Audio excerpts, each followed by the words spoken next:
नमस्कार प्यारे बच्चों, कैसे हो बेटा। उम्मीद है अच्छे होगे, मस्त होगे, पेपर बहुत अच्छा गया होगा। तो मैं नीरज सर कटारा एकेडमी से आपके लिए बेटा 10 जून शिफ्ट सेकंड का सॉल्यूशन लेके आपके लिए मैथ्स का। तो उम्मीद करता हूँ ज़्यादातर क्वेश्चन आपने सही ही किए होंगे। बाकी अगर कोई गलत किया होगा या किसी क्वेश्चन का आपको सॉल्यूशन जानना है, आंसर की चाहिए एकदम ऑथेंटिकेट तरीके से, तो आप इस सेशन को जरूर देखें, पूरा देखें। मैथ्स का सेगमेंट है। पहला क्वेश्चन है कि यदि कर्ण किसी कार्य को 27 दिन में कर सकता है तो वो उस कार्य का कितना अंश 3 दिनों में पूरा कर सकता है। तो बेटा टोटल कार्य ये 27 दिनों में कर सकता है, तो 3 दिनों में कितना काम कर देगा, फिर 3 यूनिट काम। तो सॉल्व करोगे तो कितना मिलेगा, 3 एकम 3, 3 नीम 27, यानी 1/9 भाग 1/9 अंश ये उस कार्य का कितने दिनों में, 3 दिनों में कंप्लीट कर देगा। चलिए नेक्स्ट क्वेश्चन की ओर बढ़ते हैं। 30 मिनट घंटे का कितना दशमलव अंश है। 30 मिनट, तो भाई 30 मिनट, और बेटा एक घंटे में कितने मिनट होते हैं, 60 मिनट, यानी 3/6, 30 एकम 30, 30 दूने 6, 1/2। 1/2 को जब आप पॉइंट में कन्वर्जन करोगे तो 2 से डिवाइड करोगे तो 2 पंजे 10। तो कौन सा आंसर हो जाना चाहिए हमारा, डी ऑप्शन एकदम से करेक्ट आंसर रहेगा कि यह है बेटा 10.5 अंश। अगला क्वेश्चन, एक खाली टैंक 2 इनलेट पाइपों से जुड़ा है। पहला पाइप टैंक को 12 घंटे में और दूसरा 20 घंटे में भर सकता है। यह दूसरा पाइप पहले पाइप के 4 घंटे के बाद खोला जाता है, यानी पहला 4 घंटे तक चला होगा, उसके बाद दूसरा चलाया गया, तो टैंक पूरी तरह से भरने में कितना समय लगेगा। चलो भाई कर लेते हैं। दोनों पाइप हमने ए और बी अज्यूम करे। पहला 12 घंटे में भरता है, दूसरा 20 घंटे में भरता है। बेटा टोटल टंकी की धारिता निकाली तो 60 मान ली एलसीएम लेके, तो 12 पंजे 60, 20 दिए 60। अब यहां से कहा गया कि दूसरा पाइप पहले पाइप के 4 घंटे बाद खोला गया। इसका मतलब पहले वाला पाइप 4 घंटे तक चला, तो 4 घंटे में ये कितना पानी भर देगा, ये भर देगा 20 लीटर। तो अब यहाँ से बेटा रिमेनिंग पार्ट जो खाली रहेगा वो कितना रहेगा कि 60 था, 20 भर गया, 40 बचा। अब इस 40 के लिए बोला कि दूसरा पाइप भी खोल दिया, तो 5 और 3 8, तो 8 एफिशिएंसी के अकॉर्डिंग ये 40 लीटर कितने समय में भरेगा, यहाँ से 5 घंटे में। और 4 घंटे बेटा ये पहले चल चुका था, तो उसने ये कहा है तो टैंक पूरी तरह भरने में कितना समय लगेगा, पूरी तरह। तो 5 घंटे ये और 4 घंटे ये, तो बेटा 5 और 4 टोटल जो समय लगेगा वो कितने का लग जाएगा, 9 घंटे का। तो कौन सा हमारा आंसर हो जाएगा, ऑप्शन सी एकदम से करेक्ट आंसर रहेगा कि 9 घंटे इस टैंक को भरने में पूरा समय लगेगा। चलिए बढ़ते हैं अपने एक और प्यारे से प्रश्न की ओर। एक किसान ने 70 किलोमीटर की दूरी 10 घंटे में तय की। उसने दूरी का कुछ हिस्सा 5 किलोमीटर प्रति घंटा की गति से पैदल और शेष दूरी 10 किलोमीटर प्रति घंटे की गति से साइकिल से तय की। पैदल तय की गई दूरी ज्ञात करिए। तो बेटा आप आसानी से यहाँ पे एलिगेशन का यूज कर सकते हो। कैसे कि पहली जो उसकी गति है पैदल वाली बाय फुट, ये है 5 किलोमीटर पर आवर। दूसरी शेष दूरी है जो गति से साइकिल वाली है, वो है 10 की। अगर हम एवरेज स्पीड देखें तो 70 किलोमीटर की दूरी 10 घंटे में तय कर रहा था, तो जो एवरेज स्पीड आ जाएगी वो आ जाएगी 70/10, यानी कि 7 किलोमीटर प्रति घंटा। इस डेटा पे आप एलिगेशन लगा दो तो आपको यहाँ से टाइम का रेशियो मिल जाएगा। 5 और 7 में 2 का गैप और 10 और 7 में 3 का, यानी कि बेटा जो टाइम जितना भी रहा था वो 3:2 में रहा था। और टाइम हमको दे कितना रखा है भाई, तो टाइम दे रखा था 10 घंटे। यहाँ 3 और 2 5, यानी 5 दूने 10। कहने का मतलब पहला वाला पार्ट 6 घंटे का रहा होगा और दूसरा वाला पार्ट 2 दूनी 4 घंटे का रहा होगा। उसने हमसे कहा पैदल तय की गई दूरी ज्ञात करो। तो पैदल, तो बेटा दूरी क्या होती है, दूरी होती है चाल गुणा समय।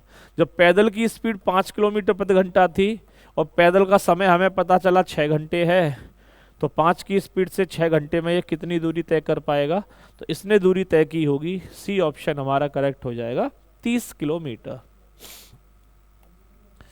चलिए जी बढ़ते हैं अगले प्रश्न की ओर। 6 की पावर 2, 5 की पावर 3, 4 की पावर 4 का लघुत्तम समापवर्तक ज्ञात कीजिए। कई तरीके हैं भाई करने के। देखो ऐसे जा सकते हो कि 6 की पावर 2 कितना होता है 36, 5 की पावर 3 125, 4 की पावर 4 4 चौक 16 और 16 का स्क्वायर 256। इससे आप निकाल सकते हो। हाँ 4 × 16, 16 का स्क्वायर 256। या आप जब भी एलसीएम वगैरह पूछा आप डिविजिबिलिटी रूल यूज कर लो। डिविजिबिलिटी रूल का मतलब मैं क्या करता हूँ, इस 36 को देखता हूँ 36 किस किस से डिविजिबल है। तो 36 में बेटा 9 है और 4 है, इसका मतलब मेरा जो आंसर होगा वो 9 का मल्टीपल होगा। तो चेक करें जरा 9 के मल्टीपल कौन कौन से हैं। देखें 9, 4 3 7 1 9 8 नहीं कटेगा। 7 और 6 13, 13 5 18 1 ये भी नहीं कटेगा। 8 2 10 और 8 18 ये कट जाएगा। 5 5 10 2 12 और 1 13। तो बेटा 3 ऑप्शन हमारे डायरेक्टली एलिमिनेट हो गए, केवल एक ही ऑप्शन ऐसा है जो 9 से डिविजिबल है। तो क्यों ज़्यादा माथापच्ची करनी इसमें, सीधा सीधा ऑप्शन नंबर बी ये हमारा आंसर हो जाएगा। देखिए अगला, पहली संख्या का 3/4 दूसरी संख्या के वर्ग के बराबर है और दूसरी संख्या 45 का 20% है। बेटा 45 का 20%, अगर मैं दूसरी संख्या बी की बात करूं तो ये 45 का 20% है। तो 45 का 20% यानी 1/5। तो बेटा दूसरी संख्या हमारी कितनी निकल के आ गई, 5 से कटेगा 9 बार 9। अब कंडीशन क्या थी, शुरुआत में आ जाओ क्वेश्चन के शुरू से, कि पहली संख्या का 3/4 है। अगर मैं पहली संख्या को a मान लूं तो इसका 3/4 का मतलब 3/4, कि पहली संख्या का 3/4 दूसरी संख्या के वर्ग के बराबर है। दूसरी संख्या क्या निकल के आ रही थी हमारी 9, तो 9 का वर्ग करेंगे तो 9 का वर्ग कितना हो जाएगा बच्चों 81। तो बेटा यहां से जो पहली संख्या निकल के आएगी वो कितनी आएगी, 3 से काट लेते हैं, 3 से 27 × 81 और 27 × 4 करेंगे तो 27 चौके 108। तो भाई पहली संख्या 108 है और दूसरी संख्या 9 थी। तो कह रहा पहली और दूसरी का योग, तो अब तो आप आसानी से जोड़ लोगे, 9 + 108, 8 और 9 17। तो बेटा इन दोनों संख्याओं का जो योग होगा पहली और दूसरी का, आंसर हो जाएगा बी ऑप्शन यानी कि 117।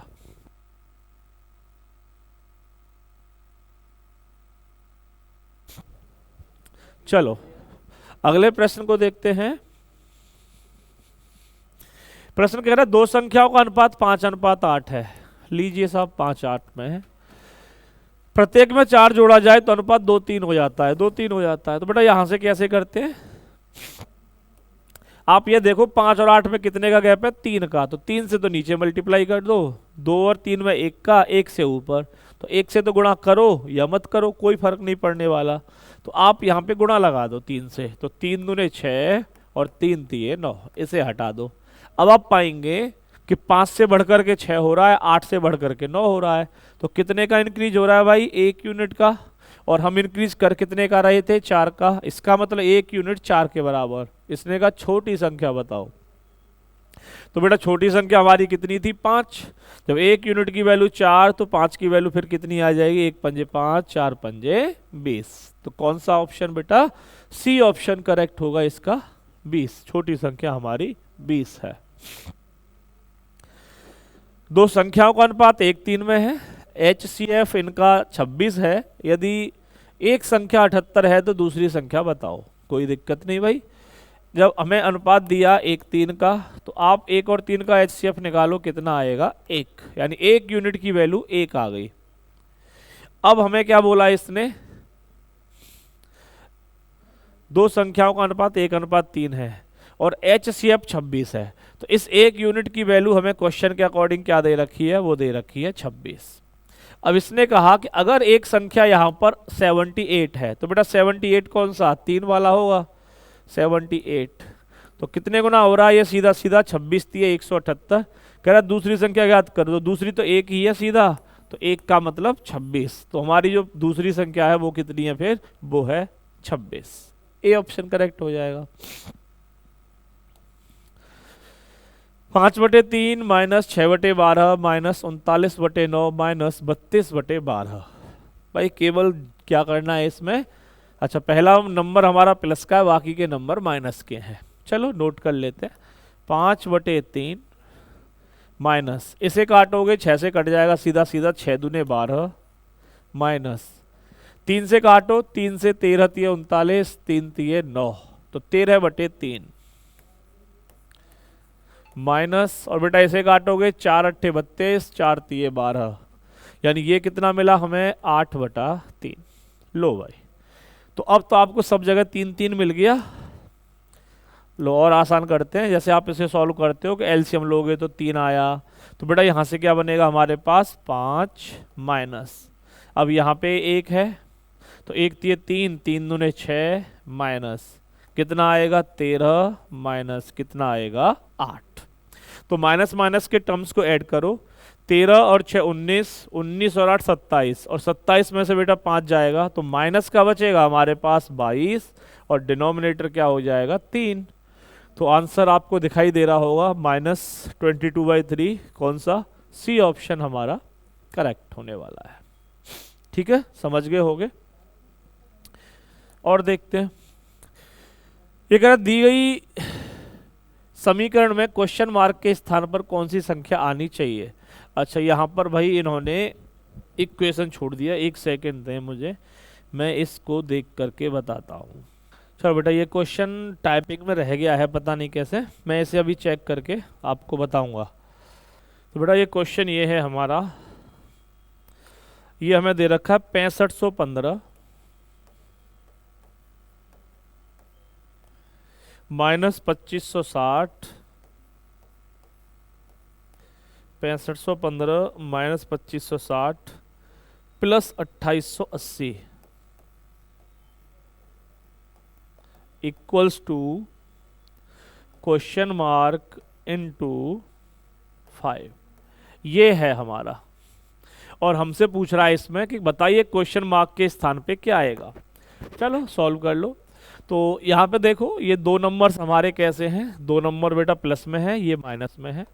डायरेक्टली भी इसे जा सकते हो, जैसे 505 ये घटेगा तो क्या बचेगा हमारे पास 5, 1 और 8 9, 9 में से 6 घटा दो बेटा क्या बचेगा 3, 5 और 8 13, 13 में से 5 जाएगा क्या बचेगा 8, 6 और 2 8, 8 में से 2 जाएगा क्या बचेगा 6।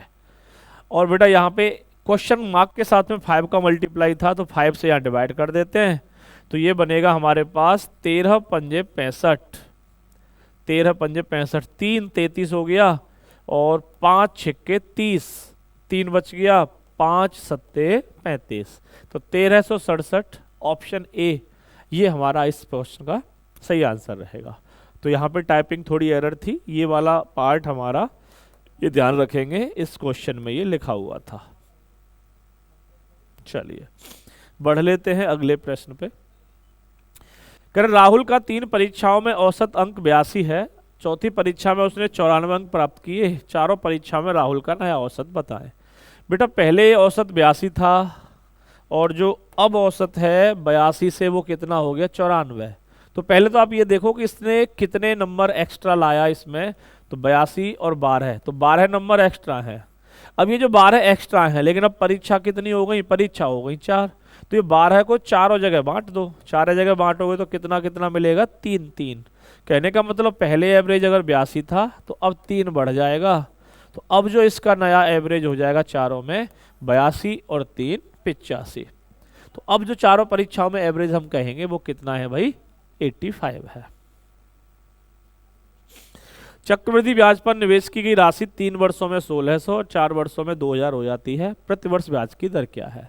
बेटा सीआई में आप ये देखो, केवल हर साल ब्याज प्रिंसिपल में जुड़ जाता है, तो जो अमाउंट होगा वो अगले के लिए प्रिंसिपल की तरह काम करता है।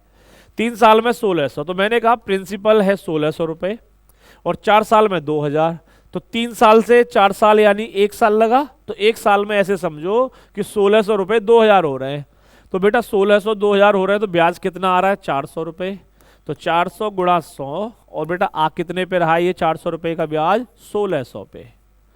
तो 0 से दोनों 0 गए, 4 से 4 चौके 16, और 4 से 100 को डिवाइड करोगे 25 25। तो रेट ऑफ इंटरेस्ट बेटा कितना, डी ऑप्शन हमारा सही है कि 25% यहाँ पे इंटरेस्ट का रेट था। ओके। अच्छा नेक्स्ट क्वेश्चन कह रहा है कि एक दुकानदार 12 चॉकलेट 6 रुपए में खरीदता है, 20% लाभ कमाने के लिए 6 रुपए में कितनी चॉकलेट बेचनी चाहिए। चलो सब देख लेते हैं।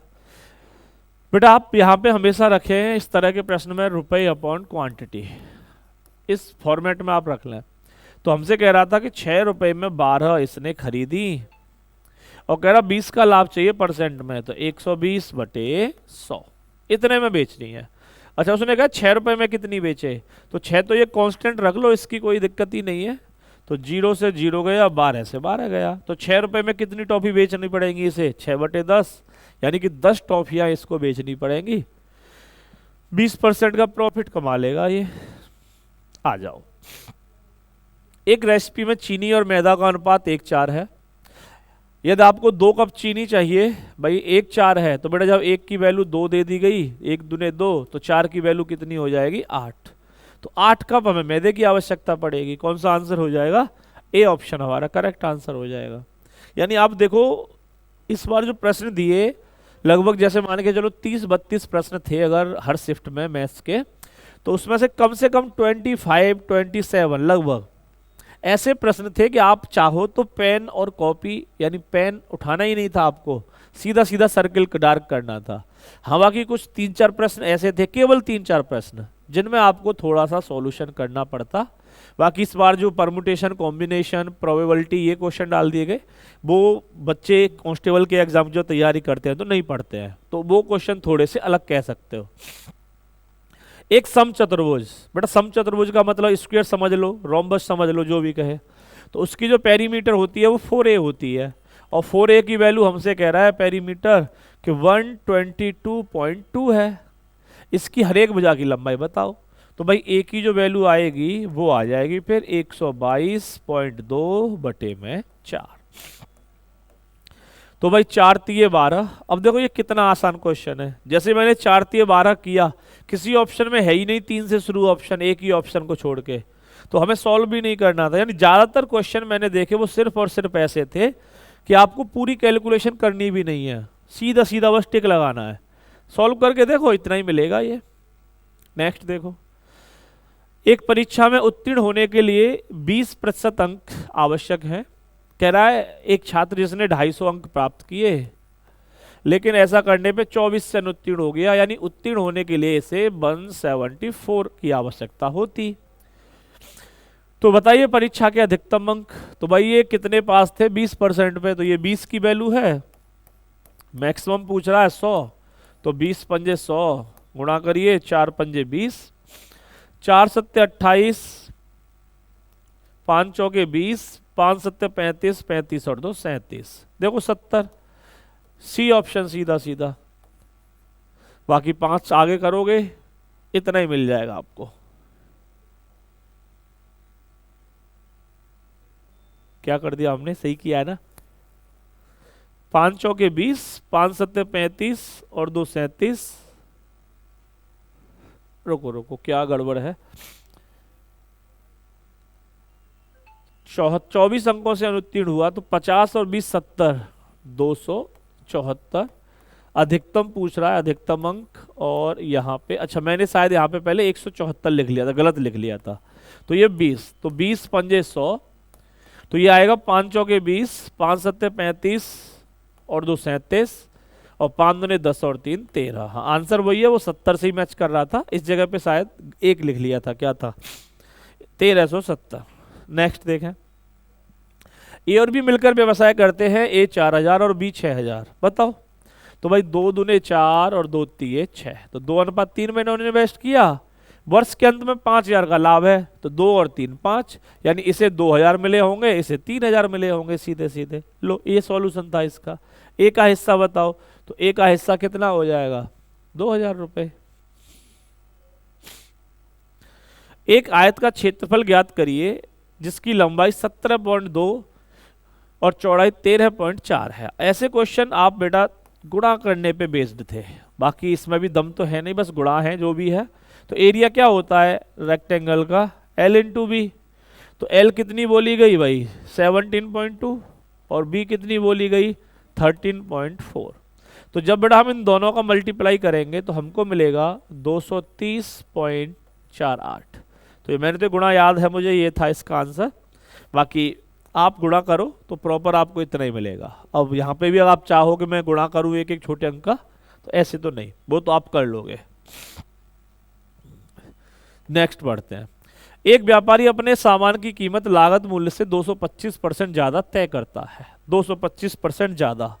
यानी कि बेटा अगर किसी आर्टिकल का सीपी 100 रहा हो तो मार्क प्राइस क्या हो जाएगा, 225% ज्यादा, तो ये हो जाएगा 325।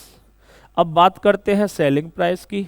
सेलिंग प्राइस क्या हो जाएगा, कह रहा सेलिंग प्राइस के लिए एमआरपी पे 55% की छूट दी, तो बेटा जब 55 की छूट दे दी होगी तो कितने में सेल किया होगा, 325 मार्क्ड आर्टिकल ये 45% में सेल किया होगा।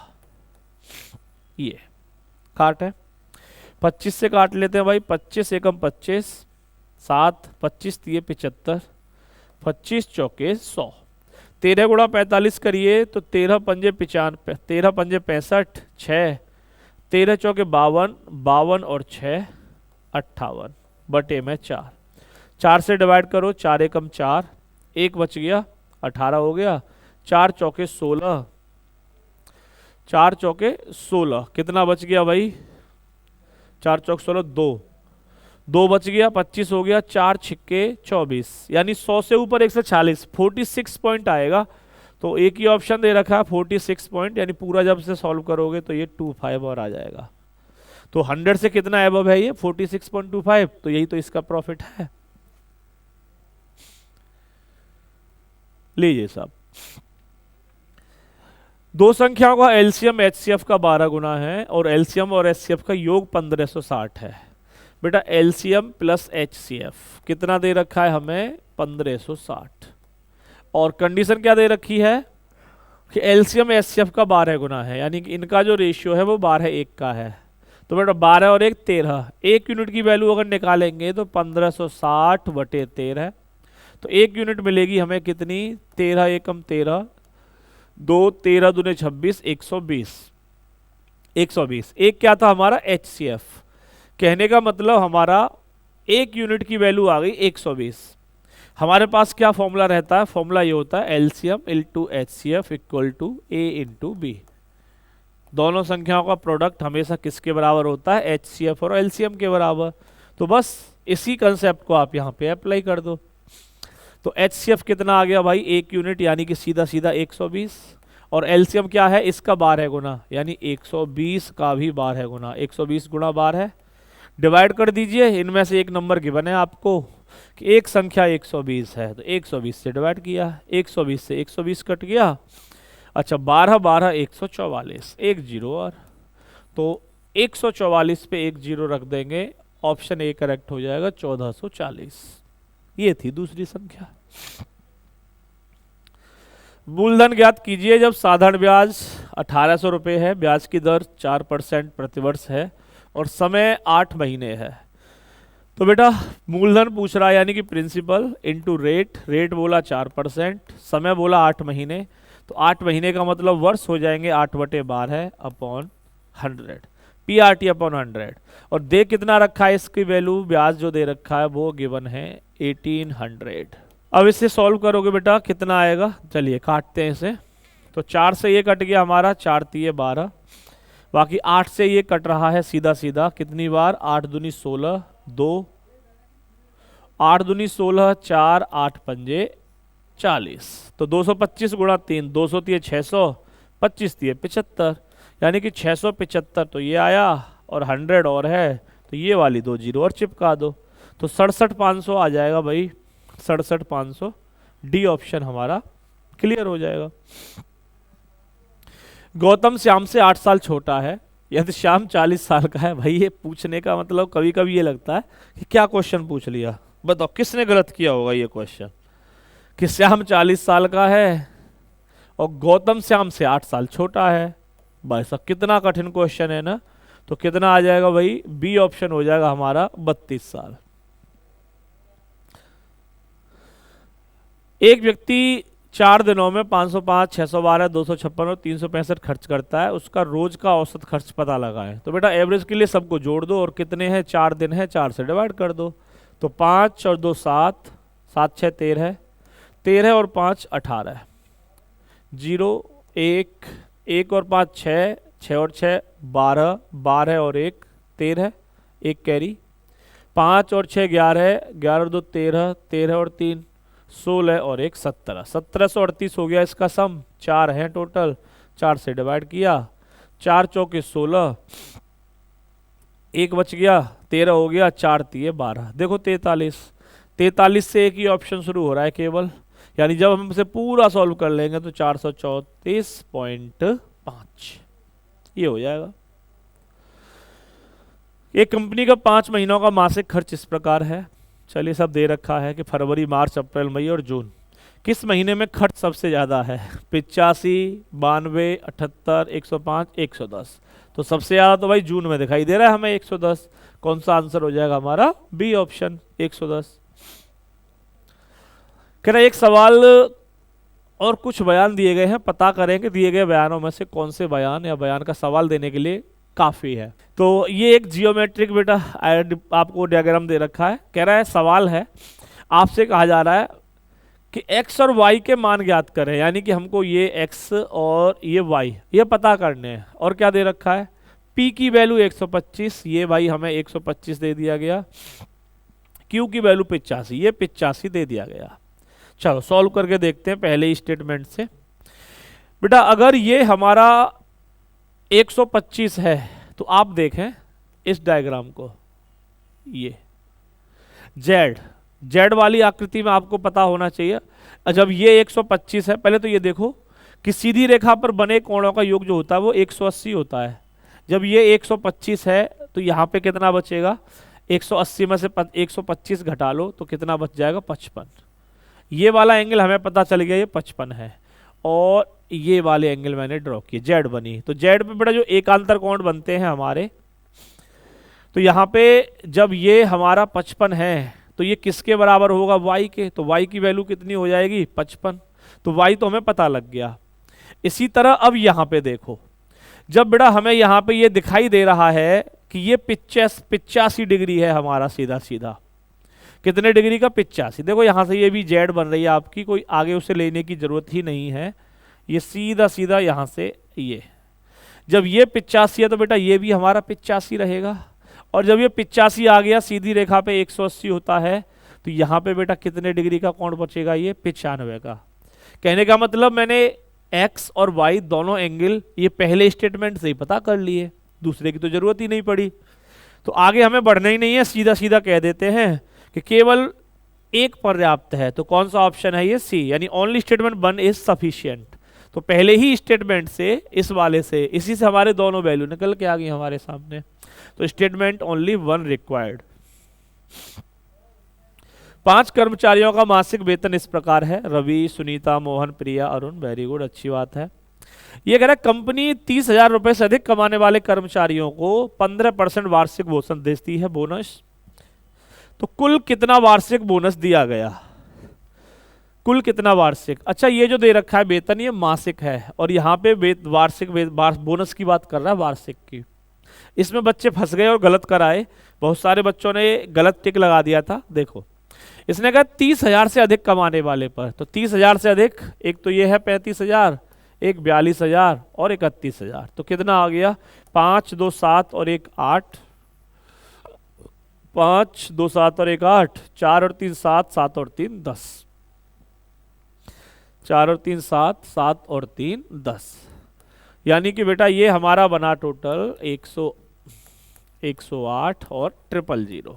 ये बना इनका मासिक, ये मासिक है अभी, और इसका 15% कंपनी बोनस देती है। तो ये तो हो गया मासिक बोनस। हमें चाहिए पूरे 12 महीने का, क्योंकि ये मासिक है ये वार्षिक है, तो 12 से गुणा कर दो तो 0000। तो ये कितना बना भाई? 15 बार है 180, 180 गुणा, और यहाँ पे कितना है? 1080। तो ये करना है हमें। जीरो तो है ही, 2 जीरो तो आ ही जाएंगे हमारे सीधे सीधे। 18 अट्ठे कितना होता है? 144। तो एंड में बेटा 400 देखो, एक ही ऑप्शन मुझे दिखाई दे रहा है जिसमें 400 है, यानी कि 194400। तो 19 और ये 4400, इतना हमें रिजल्ट मिल जाएगा। तो वार्षिक बोनस जो कंपनी ने दिया वो बी ऑप्शन आपका करेक्ट रहेगा। ओके, लीजिए भाई। व्यक्ति सी कुरियर पहुंचाता है, उसे दोपहर 12:15 बजे एक कुरियर पहुंचाने का ऑर्डर मिला। जहां पहुंचने में 3 घंटे 15 मिनट के लगते हैं, वो उस जगह किस समय पहुंचेगा? तो भाई 12:15 पे इसे कोरियर मिला और 3 घंटे 15 मिनट का समय लगता है, तो 15 15 30 और 12 और 3 15, तो 15:30 तो बेटा 15:30 का मतलब दोपहर के 3:30। भाई 12 और 3 15, 3 ही तो हो गए दोपहर के, यानी 3:30 पे ये उस कोरियर को पहुंचा देगा। 100 लोग के सर्वेक्षण में 60 लोग चाय पसंद करते हैं, 50 लोग कॉफी पसंद करते हैं, और कह रहा है 25 लोग चाय और कॉफी दोनों पसंद करते हैं। कितने लोग न तो चाय और न ही कॉफी पसंद करते हैं? बेटा वेन डायग्राम से आप इसमें जा सकते हो इस क्वेश्चन में। जैसे कि मान लो ये हमने 2 डायग्राम बना लिए, 2 वेन डायग्राम बनाए, चाय और कॉफी, ये वाला चाय के लिए और ये दूसरा कॉफी के लिए। तो हम हमेशा फिल करते हैं जो कॉमन पार्ट होता है दोनों के द्वारा इंटरसेक्ट होने वाला। इसने कहा 25 लोग चाय और कॉफी पसंद करते हैं, तो ये वाले जो व्यक्ति हैं ये हैं 25। अब आ जाओ यहां से कि 60 लोग चाय पसंद करते हैं, तो बेटा 25 तो आपको ऑलरेडी दिखाई दे रहे हैं, तो 60 होने के लिए ये रहे होंगे आपके 35, हो गए 60 चाय। और 50 लोग कॉफी पसंद करते हैं, तो 25 और 25 50, ये हो गए कॉफी। तो 25 और 25 50, 50 और 35 85, यानी 85 व्यक्ति वो हैं जो कुछ ना कुछ पसंद करते हैं। कितने लोग ना तो चाय ना कॉफी पसंद करते? तो टोटल 100 व्यक्ति थे, 85 व्यक्ति कुछ ना कुछ पसंद कर रहे हैं, तो बेटा कितने व्यक्ति ऐसे हैं जो कुछ भी नहीं पसंद करते चाय और कॉफी में से? तो वो है हमारे डी ऑप्शन हो जाएगा 15। एक डब्बे में 6 एक जैसी लाल गेंदें और 5 एक जैसी नीली गेंदें हैं। इन गेंदों को एक पंक्ति में कितने अलग अलग तरीकों से रखा जा सकता है? वेरी गुड बेटा, परमुटेशन। तो इसके लिए आप सीधा सीधा फॉर्मूला यूज कर सकते हो कि factorial n upon factorial n1 into factorial n2, ये हो जाएगा। तो बेटा n का मतलब टोटल कितने वेरिएबल है? यहाँ 6 और 5 11 है, तो इसे हम सॉल्व करेंगे तो ये हो जाएगा हमारा फैक्टोरियल 11 और बटे में n1 कितना है भाई? 6 है, तो फैक्टोरियल 6 गुणा n2 कितना है हमारा? फैक्टोरियल 5। ये कैलकुलेशन आपको करनी है। जय हिंद सर। तो अब आप देखो, जैसे अगर मैं फैक्टोरियल 11 को लेता हूं तो फैक्टोरियल 6 तक हटा देंगे, 11 10 9 8 6, तो आप कहां तक जाओगे? इसे 6 तक हटा देगा तो ये कैंसिल आउट हो जाएगा। तो हम इसे लिखेंगे 11 गुणा 6 से पहले पहले हमको लिखना है, तो 11 गुणा 10 गुणा 8 गुणा 7 गुणा 6। अच्छा 6 तो हमने हटा ही दिया, तो बस यहां तक हो जाएगा कि 11 10 9 तो छोड़ ही दिया, 9 गुणा 8 गुणा 7 बटे में क्या है अभी? फैक्टोरियल 5। तो फैक्टोरियल 5 कितना हो गया? 5 गुणा 4 गुणा 3 गुणा 2 गुणा 1। अब इसे सॉल्व कर लीजिए, आपको आंसर मिल जाएगा। चलिए जी सॉल्व कर लेते हैं। तो बेटा 5 दूने 10, ये सीधा सीधा आ गया 10। अब इसे और काटिए तो ये कट जाएगा 3 से, 3 तिये 9, और भाई 4 से कट जाएगा 4 दूने 8।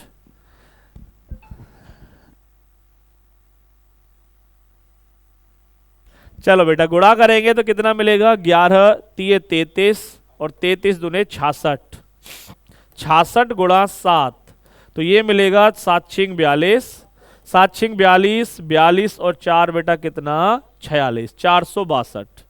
7 छिक्के 42, 4 कैरी, 7 छिक्के 42 और 4 46। डी ऑप्शन करेक्ट हो जाएगा हमारा। तो ऐसे 462 अलग अलग तरीकों से इनको अरेंज किया जा सकता है। एक टोकरी में 6 सेब 9 आम 5 संतरे हैं। एक फल रैंडमली यादृच्छिक रूप से चुना जाता है, इसकी क्या प्रायिकता है कि बेटा वो न तो सेब होगा और न ही आम? तो भाई न तो वो सेब होगा न ही आम होगा। तो इसके लिए बेटा ये बताओ हमारे फेवरेबल आउटकम कितने हैं? सेब और आम के लिए तो मना कर दिया, यानी कि वो संतरा हो सकता है, और संतरे कितने हैं? 5, यानी कि हमारे जो फेवरेबल आउटकम है वो है 5, और टोटल आउटकम कितने? टोटल के लिए सबको जोड़ लो, 6 3 9 9 और 5 14।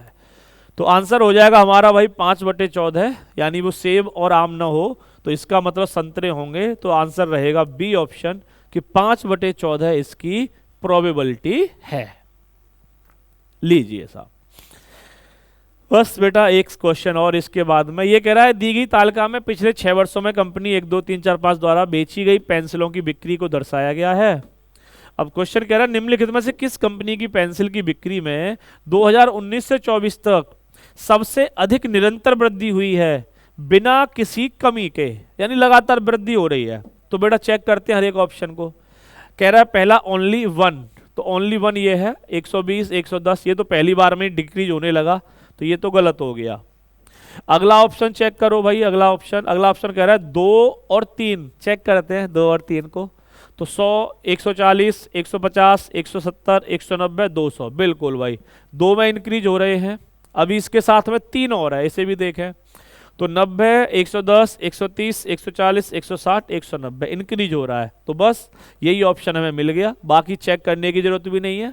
अगर अपनी मन की शांति के लिए करना चाहो तो चेक कर सकते हो। जैसे 4 है तो देखो 130 40 30 ये डिक्रीज हो गया, तो ये गलत हो गया। और 1 और 5, एक तो पहले ही गलत हो ही चुका था, तो 1 और 5 तो है ही नहीं। तो अब एक लास्ट प्रश्न और आपके लिए, और आपका मैथ का सेगमेंट एक खत्म। कह रहा है दिया गया रेखा ग्राफ 50 लोगों के एक समुदाय में कारों के स्वामित्व को दर्शाता है, जिनमें से कारों का स्वामित्व 0 से 3 तक है। अच्छा, ये अलग अलग है। अब कह रहा है ग्राफ के अनुसार उन लोगों की कुल संख्या क्या है जिनके पास कोई कार नहीं है। कोई कार नहीं होने का मतलब उन पे 0 कार है। देखो बेटा 0 कहाँ पे लाई कर रहा है, 14 है। यानी ऐसे व्यक्ति जिन पे कोई कार नहीं है, तो वो कौन से व्यक्ति हैं, वो हैं आपके टोटल 14 व्यक्ति। तो ये था बेटा हमारा मैथ सेगमेंट का आखिरी क्वेश्चन। इसके बाद जीएस के महारथी अनिल सर आपको जीएस के आंसर की देंगे। बाकी उम्मीद है ज़्यादा से ज़्यादा क्वेश्चन आपके इसमें सही रहे होंगे। कमेंट बॉक्स में ज़रूर कमेंट करिएगा कि आउट ऑफ 150 आपने कितने क्वेश्चंस यहाँ पे सही अटेम्प्ट किए थे। तो जय हिंद, जय भारत। जय हिंद प्यारे साथियों। यूपी पुलिस कांस्टेबल 10 जून 2026 शिफ्ट सेकंड का रीजनिंग का ये सॉल्यूशन है। मैथ का सॉल्यूशन आप लोगों ने बहुत शानदार जानदार धमाकेदार तरीके से देख लिया होगा। तो रीजनिंग के क्वेश्चंस की तरफ मूव करते हैं हम। रीजनिंग का क्वेश्चन नंबर 33, यानी रीजनिंग का पहला क्वेश्चन आपके सामने ये रहा। ये रहा, एक क्लास में टोटल 4 छात्र हैं जिनके नाम है जी, एच, जे, के। उत्तर दिशा की ओर मुख करके एक बेंच पर बैठे हैं। जी और के अंतिम छोरों पर बैठे हैं, ठीक है सर। अब ये कह रहा है एच के ठीक बाईं ओर बैठा है, तो के अंतिम छोर पर भी बैठा है, के ठीक बाईं ओर एच बैठा है। तो भैया के को यहाँ बैठाना पड़ेगा मुझे। 1 2 3 और 4 लोग हैं ये, और जी और के अंतिम छोरों पर है, तो जी यहाँ आ गया सर, ठीक है सर। जे दाहिने छोर से तीसरे स्थान पर है, पहला दूसरा तीसरा, जे यहाँ आ गया। अब बचा कौन है, जी हो गया, जे हो गया, के हो गया, एच बचा है, एच को यहाँ बैठा दो। अब ये कह रहा है जी और एच के बीच कितने छात्र हैं, जी और एच के बीच कितने छात्र हैं सर, केवल और केवल एक छात्र है। आंसर ऑप्शन ए हो जाएगा। आंसर क्या हो जाएगा, answer option A. Next question, 4 छात्र हैं ए, एल, एम और जी उत्तर दिशा की ओर मुख करके एक पंक्ति में बैठे हैं। एम और जी पंक्ति के अंतिम छोरों पर हैं, और ए एम के ठीक दाईं ओर बैठा है, और एम अंतिम छोर पर है, तो एम को यहाँ बैठाना पड़ेगा, और ए एम के ठीक दाईं ओर बैठ जाएगा। तो 4 व्यक्ति और थे, एम और जी पंक्ति के अंतिम छोरों पर थे, तो जी यहाँ आ गया, एल बचा, एल को यहाँ बैठा दो। अब ये कह रहा है एम बाएं छोर पर बैठा है, बिल्कुल सही है। अब ये कह रहा है ए के ठीक दाईं ओर कौन बैठा है, ए के ठीक दाईं ओर कौन बैठा है, एल बैठा है ए के ठीक दाईं ओर। आंसर हो जाएगा बेटा ऑप्शन नंबर डी।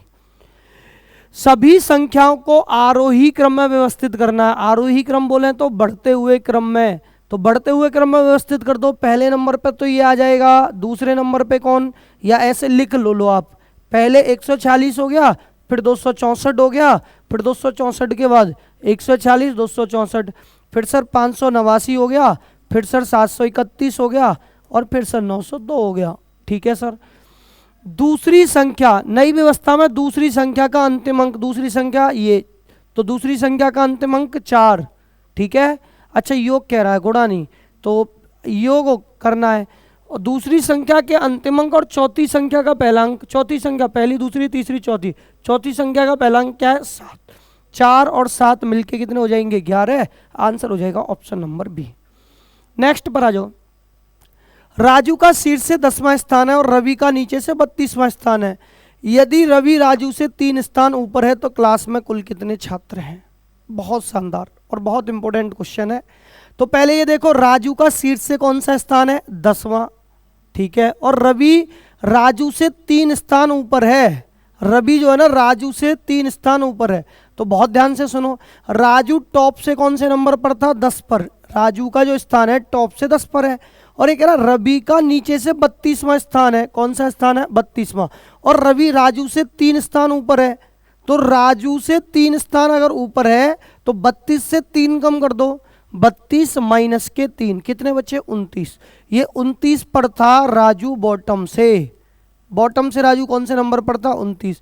अब 29 और 10 मिलके 9, 2 और 1 3, 39। अब 39 से 1 कम कर दो तो क्लास में कुल कितने विद्यार्थी हैं? सर 38 विद्यार्थी हैं। आंसर हो जाएगा आंसर ऑप्शन सी। क्या आंसर हो जाएगा? Answer option C. नेक्स्ट पर आ जाओ। दी गई आकृति में कुल कितने त्रिभुज हैं? 1 2 3, 3 2 5 और 1 6। ऐसे काफ़ी क्वेश्चन मैंने आप लोगों को क्लास में कराए थे।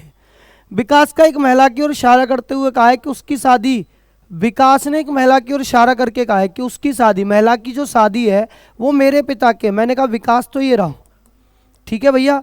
विकास क्या कह रहा है? वह मेरे पिता के इकलौते पुत्र, मेरे पिता का इकलौता पुत्र तो विकास खुद हो गया, यानी मैं हो गया, ठीक है। मेरे पिता के इकलौते बेटे से उसकी शादी हुई है महिला की, तो महिला ये रही, बस बन गया। वो कह रहा महिला विकास से, विकास की कौन लगेगी वो महिला? सर विकास की लगेगी महिला पत्नी। विकास की कौन लगेगी? पत्नी।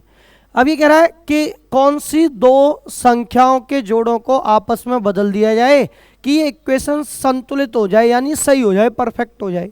तो देखो 8 का भाग जा रहा है क्या 54 में? नहीं।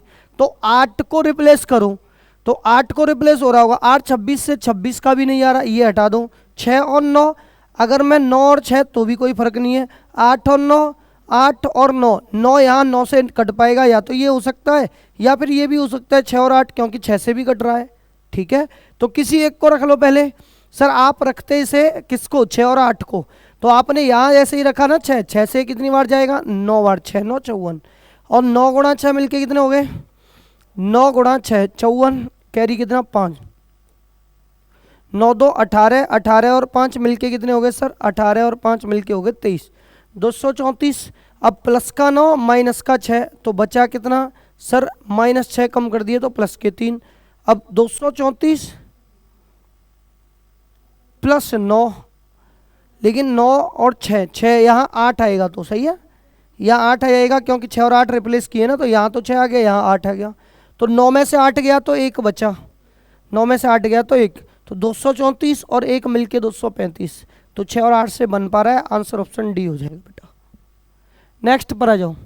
ये कह रहा है पैटर्न का पालन नहीं करती है, उस पद को पहचानिए, गलत संख्या को बताना है।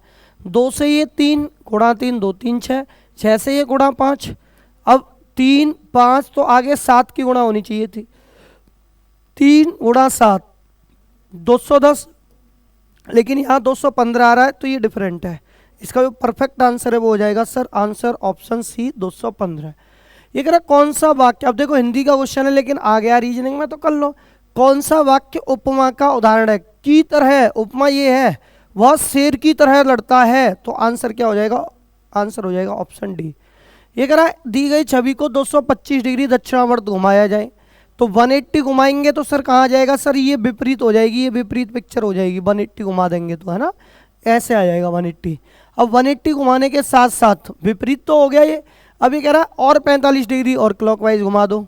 अब 45 क्लॉकवाइज घुमाऊंगा तो ना तो ये आएगा ना ये आएगा, क्योंकि ये तो 90 जा रहा है पूरा, ना ये आ पाएगा। एक ही ऑप्शन बचेगा, ऑप्शन डी। ऑप्शन क्या बचेगा? Option D. क्यों गलत कर दिया हमने? गलत कर दिया। ये अगर मैं 180 घुमा रहा हूँ तो यहाँ आ जाएगा इस पॉइंट पे, ये वाला जो है, ये पिक्चर जो बनेगी। तो अगर ये 45 और मूव करेगा तो ये दक्षिण में आ गया, तो दक्षिण से 45 और चलेगा, मूव करेगा, तो दक्षिण से 45 मूव किया, तो इनमें से तो कोई ऑप्शन दिख ही नहीं रहा। दक्षिण से अगर 45 मूव किया तो सर 90 गया ये ऊपर, अच्छा 180 ये आ गया यहाँ, 180 जाने पर यहाँ आ जाएगा इस पॉइंट पे। अच्छा ये पॉइंट आ गया तो फिर 45 और चलेगा, तो आंसर डी हो जाएगा बेटा, क्योंकि यहाँ आएगा, अब यहाँ आना है मिड में, अब मिड में आएगा घूम के तो 245 और चलेगा। ये वाली डायरेक्शन दक्षिण पूर्व थी, 45 और चला तो दक्षिण में आ जाएगा। आंसर क्या हो जाएगा? आंसर हो जाएगा ऑप्शन नंबर डी। क्या आंसर हो जाएगा सर? आंसर हो जाएगा ऑप्शन नंबर डी। नेक्स्ट पर आ जाओ। ये कह रहा है एन, एन की शुरुआत देखो, ये गलत, ये गलत, ये तो डायरेक्ट एन है, एक ही ऑप्शन बच रहा है ये रहा। नेक्स्ट पे आ जाओ। कंप्लीट पिक्चर बनाओ। सर ये कंप्लीट पिक्चर है, ये कंप्लीट पिक्चर है कुछ इस तरीके से। अच्छा देखो, इसके बाद जो कंप्लीट बनेगी वो कुछ इस तरीके से बनेगी, एक लाइन इधर से भी आ रही होगी इस तरीके से। अब ये डार्क हो गया इधर वाला, और सर ये वाला डार्क हो जाएगा, दो डार्क हो जाएंगे। ऐसी पिक्चर कहाँ बन रही है? ए में बन रही है, सी गलत है दिखते ही, और बी भी गलत है, और ये भी डी भी गलत है। परफेक्ट आंसर क्या हो जाएगा? परफेक्ट आंसर हो जाएगा आंसर ऑप्शन ए। क्लियर है? चलो अल्टरनेट में हो रहा है श्रृंखला पूरी। 5 गुणा 5 25, 25 गुणा 6 150। अब यहाँ तो गुणा 5, यहाँ गुणा 6 गुणा 7, 15 7 105। Answer option C. नेक्स्ट पर आ जाओ, इसे सॉल्व कर दो। 60 गुणा एच की वैल्यू 8 डिफरेंशियल 11 गुणा एम की वैल्यू 18 बट्टे कितना 2।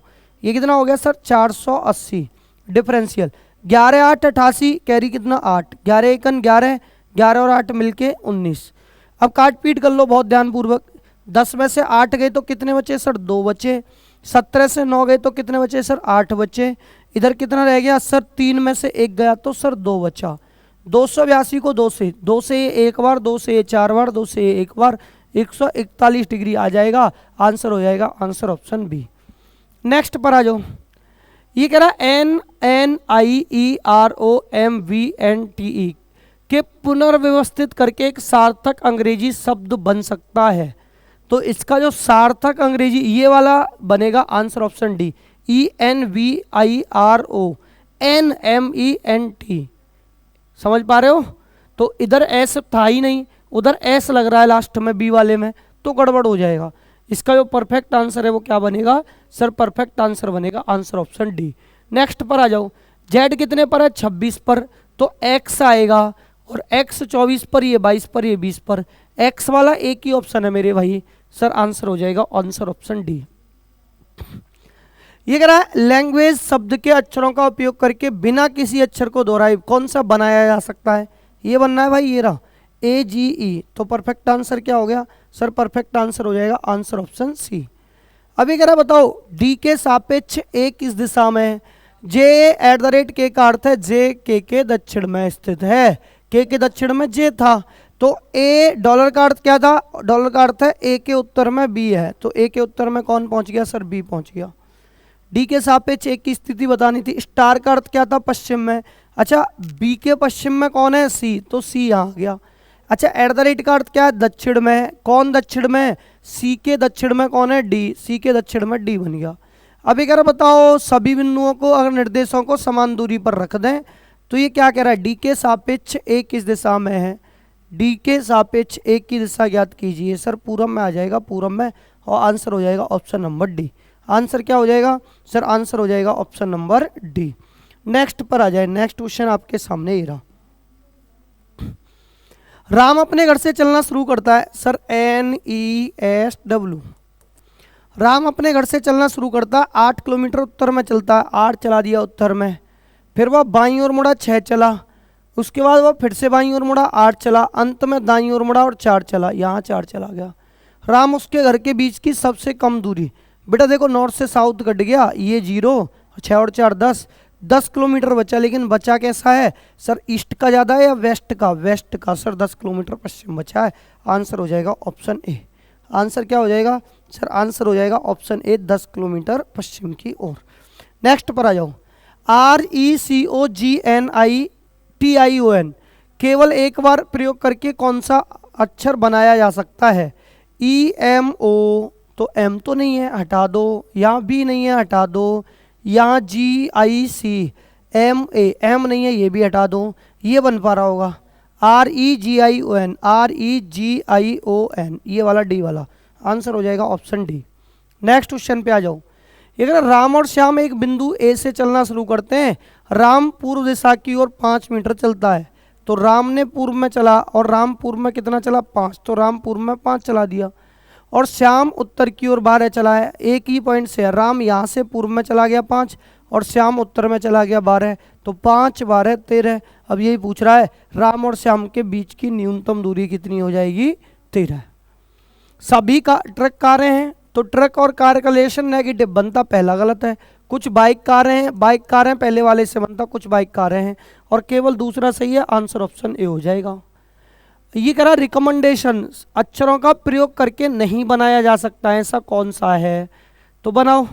रिकमेंड तो बन रहा है COMMAND, ये भी बन रहा है। EDU, यू नहीं है कहीं, एजुकेशन नहीं बनेगा, यानी यू कहीं नहीं है इधर, तो परफेक्ट आंसर क्या हो जाएगा सर, परफेक्ट आंसर हो जाएगा आंसर ऑप्शन ए, एजुकेशन नहीं बनेगा। क्लियर है, चलो नेक्स्ट पर आ जाओ। ये कह रहा रोहित उत्तर पूर्व दिशा की ओर मुख था, उत्तर पूर्व में था रोहित का मुख, 45 डिग्री वामावर्त का मतलब एंटी क्लॉकवाइज, 135 डिग्री दक्षिणावर्त, दक्षिणावर्त का मतलब क्लॉकवाइज, कट गया। अच्छा अभी 90 डिग्री वामावर्त और जा रहा है, इसे और चला दो, 90 डिग्री वामावर्त का मतलब एंटी क्लॉकवाइज वामावर्त, 90 45 135 कट गया, जहाँ था वहीं है, उत्तर पूर्व में था उत्तर पूर्व में ही है, अभी भी कहीं जाने की उसको जरूरत नहीं है। कहाँ हो जाएगा सर, उत्तर पूर्व में ही था उत्तर पूर्व में ही है, ठीक है। नेक्स्ट पर आ जाओ, BCDEF, एफ से एक ही ऑप्शन है, ऑप्शन सी। नेक्स्ट पर आ जाओ, E यानी 5 पर है, J 10 पर है, M 13 पर है, N 14 पर है, ठीक है सर। P 16 17, H 8 पर, I 9 पर, A 1 पर, F 6वें पर। अब देखो स्वर तो जो है वो तो प्लस का 5 हो रहा है स्वर में, तो जहाँ जहाँ हमें वॉइवल्स दिख रहे हैं उधर तो प्लस का 5 हो रहा है, और जहाँ जहाँ कॉन्सोनेंट यानी कि व्यंजन दिख रहे हैं वहाँ क्या हो रहा है, प्लस का 1 हो रहा है। तो ऐसा कौन सा ऑप्शन बन सकता था, E यानी कि 5 और 2 10, N यानी कि 1 बढ़ रहा है सर, 4 और 1 मिलके 5, JOE यहाँ तक तो सब सेम है, ठीक है। आगे देखो, E यानी कि 5 5 और 5 10, 10 का मतलब A गलत हो गया, C गलत हो गया। अब या तो आंसर J और J यहाँ दोनों में, इधर देखो W है या फिर G आएगा, तो V के बाद W आएगा, तो ऐसा ऑप्शन डी है, ये भी गलत हो जाएगा। Next answer, sorry next question पर आ जाते हैं। ये कह रहा है शब्द है ये, इस शब्द का अक्षरों का प्रयोग करके नहीं बनाया जा सकता है, मूल शब्द में उसकी उपस्थिति से अधिक बार न दोहराया गया हो। अब देखो COU, तो U तो एक बार तो यहाँ आ रहा है, अब यहाँ U 2 बार आ रहा है, तो यही नहीं बनाया जा सकता, आंसर हो जाएगा आंसर ऑप्शन डी। क्या आंसर हो जाएगा सर, आंसर हो जाएगा answer option number D. Next question की तरफ मूव करते हैं। अगला क्वेश्चन आपके सामने ये रहा। ये कह रहा है एंड का मतलब क्या है, भागित, तो 950 भागित के कितने सर 5, डॉलर का अर्थ क्या है प्लस के कितने 4, कैप का अर्थ क्या है मेरे भाई, इसका अर्थ है माइनस के कितने 7, डॉलर का अर्थ फिर दोबारा नहीं यार, एंड का अर्थ था, डॉलर का अर्थ तो प्लस है, प्लस के 3, और परसेंटेज का अर्थ है गुणा के कितने 87। काट पीट कर लो मेरे भाई बहुत अच्छे तरीके से। 5 से ये कितनी बार जाएगा, 5 से ये 5 एक बार, बचेगा कितना 4 5 5 9 मिलके 45, 190 हो गया। और ये कितना हो जाएगा 3 7 21, कैरी कितना 2 3 8 24 और 2 26, 261 हो गया ये। तो ये हो गया 190 प्लस के 4 माइनस के 7 प्लस के 261, प्लस के 261 कर लो। और भैया काट पीट, 4 से ये काट पीट किया तो ये माइनस का 3 बचा, और 3 और कम कर दो, 3 और कम कर दो, या तो ऐसे समझो 194, 187 बचा, 187 प्लस 261, 261, 8 8 6 14, और 2 और 1 3 और 1 4, 448। ऐसा कोई ऑप्शन है, yes sir, answer option B हो जाएगा, बी। नेक्स्ट क्वेश्चन की तरफ मूव करते हैं सर, आंसर हो जाएगा 448। ये कह रहा है सेलिब्रेशन शब्द के अक्षरों का प्रयोग करके नहीं बनाया जा सकता। सर कौन सा ऐसा है जो नहीं बनाया जा सकता है, तो भैया एस कहीं नहीं आ रहा, एस कहीं नहीं आ रहा, तो आंसर क्या हो जाएगा, आंसर ऑप्शन सी हो जाएगा। नेक्स्ट पर आ जाओ। ये कह रहा उन लोगों की संख्या ज्ञात कीजिए जिन्हें केवल गुलाब पसंद है, और गुलाब कौन से त्रिभुज उन लोगों को दर्शाता है जिन्हें गुलाब पसंद है, ये गुलाब वाले हैं। अब ये गुलाब वाले हैं तो गुलाब वाले 4 हैं केवल और 6 हैं, और 6 और 4 मिलके कितने हो जाएंगे 10। आंसर ऑप्शन डी हो जाएगा। नेक्स्ट पर आ जाओ। अंग्रेजी शब्दकोश के वर्णानुक्रम में व्यवस्थित कीजिए और पहचानिए कौन सा शब्द तीसरे स्थान पर आएगा। तो तीसरे स्थान पर कौन सा आएगा, तो ए इन तीनों में से ही आएगा कोई तीसरा, ए 3 में से या फिर 5 में से या फिर 6 में से। ए के बाद डी, ये तो पहले पर आ गया। अब इन दोनों में देखो पी पी एल, ये दूसरे पर आ जाएगा और तीसरे पर आ जाएगा अपॉइंटमेंट। अपॉइंटमेंट का मतलब आंसर ऑप्शन बी, डिक्शनरी के अकॉर्डिंग। ये कह रहा रिया ने शाम को घड़ी देखी लेकिन वो भ्रमित हो गई, उसने सुइयों की स्थिति गलत बताई। उसने कहा मिनट की सुई 7 पर है।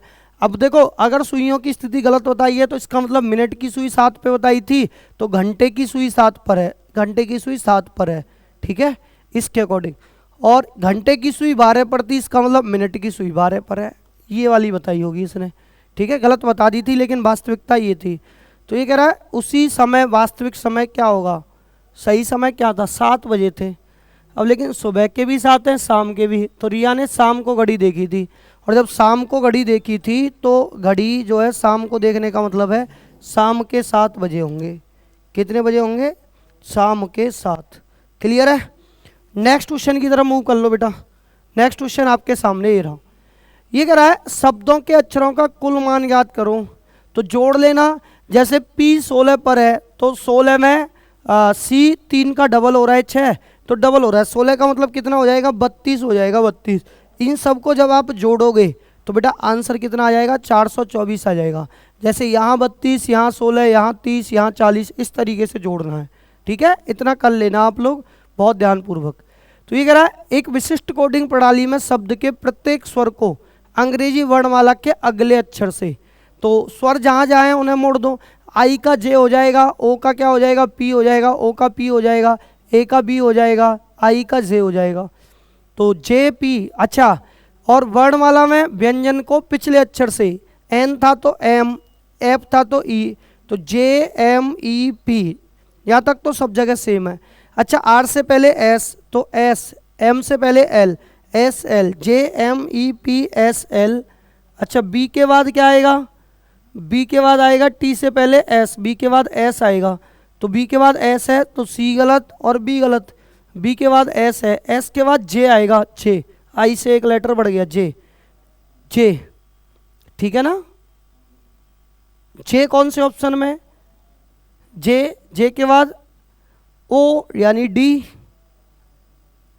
और एन एम, ओ से अगला लेटर आएगा पी, ये पी है ना, I J, J P, J P M. J P M कौन सा ऑप्शन दिख रहा है, ऐसा ऑप्शन ऑप्शन ए दिख रहा है। परफेक्ट आंसर क्या हो जाएगा सर, परफेक्ट आंसर हो जाएगा आंसर ऑप्शन ए। कोई गड़बड़ हो गई क्या, देखो भाई, देखो J M E P S L, P के बाद आर है ना, तो आर से अगला लेटर है क्या, नहीं सर, आर से पीछे वाला लेटर है क्यू, क्यू आएगा, तो क्यू का मतलब एस नहीं आएगा, आर से पीछे वाला, क्योंकि व्यंजन से पिछले अक्षर से, तो ऐसा ऑप्शन बी बन पाएगा। कौन सा बन पाएगा, बी। ये गलत नहीं है, ये सही है बेटा। क्यों है, 1 2 3 4 5, पांचवा अक्षर, 1 2 3 4 5, आर था, 18 से 1 कम कर दो 17 पे, बी आंसर हो जाएगा। बाकी ये भी ए वाला भी गलत है, यहाँ भी एस आ रहा है, एस एस एस, ठीक है। नेक्स्ट पर आ जाओ। 1 जून को तो शनिवार है, तो उसी वर्ष 5 जुलाई को क्या है। अच्छा, जून में होते कितने सर, 30 दिन होते हैं, 1 जून को ही है, तो जून में विषम दिन कितने बचे, बोलो सर, जून में विषम दिन बचे, 1 जून को शनिवार है तो विषम दिन बचे सर 29, 29 का मतलब 1, और 5 जुलाई को 5 और 1 मिलके 6 हो गए सर, और 6 का मतलब शनिवार में 6 दिन बढ़ा दो या फिर 1 दिन कम कर दो, और 1 दिन कम करोगे तो आंसर क्या आ जाएगा, फ्राइडे आ जाएगा सर, फ्राइडे, शुक्रवार। क्या आंसर आ जाएगा बेटा, शुक्रवार आंसर आ जाएगा। इस प्रश्न का परफेक्ट आंसर हो जाएगा शुक्रवार। नेक्स्ट पर आ जाऊं। नेक्स्ट क्वेश्चन की क्या कह रहा है ये, अगले क्वेश्चन में ये कह रहा है वर्णमाला के 5वें अक्षर के दाईं ओर, अंग्रेजी वर्णमाला का 5वां अक्षर, बाएं से 5 के दाएं 9, तो 5 और 9 मिलके 14, के बाएं 7, 7 14 से 7 किए तो 7, और ए से जेड तक लिखा हुआ है, तो बाएं से 7वां अक्षर क्या हो जाएगा बेटा, जी हो जाएगा, जी, ठीक है। एन ई एस डब्ल्यू से कर दो। अब उसका मुख किस दिशा की ओर है, एक व्यक्ति 5 किलोमीटर उत्तर की ओर चलता है। सर उत्तर में चला था 5, दाएं मुड़ा, फिर से दोबारा दाएं मुड़ा, फिर यू टर्न लेता है, यू टर्न का मतलब फिर दोबारा, जहाँ था वहीं है भैया, काट पीट कर लो। तो जहाँ था वहीं है, कहाँ था फेस उसका, उत्तर की ओर था, उत्तर की ओर ही है। क्या आंसर हो जाएगा सर, उत्तर ही हो जाएगा, उत्तर। क्लियर है। नेक्स्ट पर आ जाओ, नेक्स्ट क्वेश्चन आपके सामने ये रहा। जेड सर 26 का स्क्वायर, एक्स 24, ठीक है, 2 कम हो रहा है। सर यहाँ जेड से एक्स 2 कम हो रहे हैं, फिर यहाँ 3 कम हो रहे हैं, फिर यहाँ 4 कम हो रहे हैं, फिर सर यहाँ 5 कम हो रहे हैं, फिर 6 कम होंगे। 12 पे होता है तो 6 कम किए, 12 से 6 हो गया, और 6 का स्क्वायर कितना हो जाएगा, 36। आंसर ऑप्शन सी हो जाएगा। नेक्स्ट पर आ जाओ। नेक्स्ट क्वेश्चन आपके सामने ये रहा। ये कह रहा है इनके शब्दों के अंग्रेजी वर्णमाला क्रम में व्यवस्थित कर दिया जाए। तो कर दो, दोनों के शब्द मिलाने। तो आपने लिखा ए हो गया इधर, इधर से ए उठा लिया, इधर से सी उठा लिया, तो ए और सी। फिर इसके बाद ई और ई दोनों उठा लिए, तो ई है और ई है। ए हो गया, सी हो गया, ई हो गया, ई हो गया। फिर क्या उठाना था सर, जी उठाना था। तो सर जी भी उठा लिया, ई के बाद जी भी उठा लिया, ठीक है सर, जी उठा लिया। जी के बाद सर क्या आएगा, एम, एल आएगा, एल। तो यहाँ से एल उठाया, एल के बाद यहाँ से एम उठाया, एल एम, एम के बाद सर यहाँ से एन उठाया, एन उठाया, एन के बाद सर आर उठाया, और फिर सर एस उठाया, और फिर सर यू उठाया, ये उठा लिया। तो ये कह रहा दाईं ओर से चौथे अक्षर के बाईं ओर तीसरा, दाएं और बाएं मिलके प्लस हो गए। अब दाएं से सातवां बताना था, 1 2 3 4 5 6 7, दाएं से सातवां जी हो जाएगा। आंसर ऑप्शन बी हो जाएगा। नेक्स्ट क्वेश्चन की तरफ आ जाइए भैया। ये कह रहा है फल, सेब और कुत्ता। तो सभी सेब फल हैं और कुत्ता डिफरेंट है। आंसर ऑप्शन बी हो जाएगा इस क्वेश्चन का आंसर। ये कह रहा है ए, यानी कि 1 और 2 3 और 2 5 7 9 11 और 2 13, और 13 का मतलब एक ही ऑप्शन में है, ऑप्शन ए। नेक्स्ट पर आ जाओ। ये कह रहा है किसी भी कूट भाषा में BAS, डायरेक्ट कोडिंग का क्वेश्चन है, BASED का कोड क्या होगा। बी का कोड यहाँ क्या था, ए, तो ए का कोड यहाँ क्या था, ए का कोड था यहाँ बी, तो बी। अच्छा एस का कोड क्या था, एस का कोड था ई, एस का कोड ये रहा, एस ये रहा, एस का कोड था ई। तो ए बी ई, और ए बी ई से एक ही ऑप्शन है, ऑप्शन नंबर ए। आंसर हो जाएगा ऑप्शन नंबर ए। उम्मीद है आपको ये बहुत अच्छे तरीके से समझ आया होगा, ये सॉल्यूशन रीजनिंग का। तो आज की क्लास को हम यहीं विराम देते हैं। जय हिंद, वंदे मातरम आप सभी को। जय हिंद प्यारे साथियों, आप सभी का एक बार फिर से वेलकम। हम लोग सॉल्व करने जा रहे हैं यूपी पुलिस कांस्टेबल 10 जून को जो हमारा सेकंड शिफ्ट का पेपर हुआ है, उसमें जीएस सेक्शन का सॉल्यूशन। तो आंसर की से आप सभी चेक करेंगे और बताएंगे कि आपका स्कोर क्या रहा है, ठीक है। स्कोर आप कमेंट बॉक्स में बताते हुए जाएंगे, ठीक है। तो सबसे पहला क्वेश्चन हमारे सामने है, निम्नलिखित में से किस निकाय का institute of chartered accounts of India पर प्रशासनिक नियंत्रण है। तो इसको इंस्टीट्यूट ऑफ चार्टर्ड अकाउंट्स पर कौन सा हमारा डिपार्टमेंट नियंत्रण रखता है। वित्त मंत्रालय रखता है, नहीं। आरबीआई रखता है, नहीं। सेबी रखता है, नहीं। कॉरपोरेट और कार्य मंत्रालय रखता है, जी हाँ। The correct answer is D. Next अगला सवाल, फीफा की स्थापना किस वर्ष हुई थी। आप सभी जानते हैं फीफा क्या काम करता है। तो फीफा पूरी दुनिया में फुटबॉल को कंट्रोल करता है, ठीक है। तो सवाल यह है कि फीफा की स्थापना कब हुई थी। फीफा की स्थापना हुई थी 1904 में, 1904 में स्थापना हुई थी। नेक्स्ट क्वेश्चन, प्राचीन ग्रंथ अष्टाध्यायी के रचनाकार कौन है। Option A Chanakya, Kalidas, Panini. अष्टाध्यायी किसकी रचना है, पाणिनि की रचना है, ठीक है। Correct answer is C, C यहाँ पर सही उत्तर हो जाएगा। नेक्स्ट अगले सवाल पर आएंगे। अगला सवाल देखिएगा हमसे क्या कह रहा है। This is not your story जो सपनों, प्रेम और आत्म खोज पर आधारित एक उपन्यास है, निम्नलिखित में से किस लेखक द्वारा लिखा गया है। अरविंद अडिगा, प्रीति सिनॉय, सावी शर्मा ने लिखा है, ठीक है। करेक्ट आंसर सी हो जाएगा। भारत में अपराध जांच के संदर्भ में NCIB के संक्षिप्त नाम से किस संगठन को संदर्भित किया गया है। NCIB का पूरा नाम पूछा जा रहा है। राष्ट्रीय साइबर जांच bureau, national cyber investigation bureau, राष्ट्रीय अपराध जांच bureau, national cyber investigation, national crime investigation. यहाँ साइबर है, यहाँ क्राइम है, ठीक है। Next national crime intelligent bureau और national criminal inquiry branch. Right answer हो जाएगा A, national crime investigation bureau, इसी को हम कहते हैं NCIB।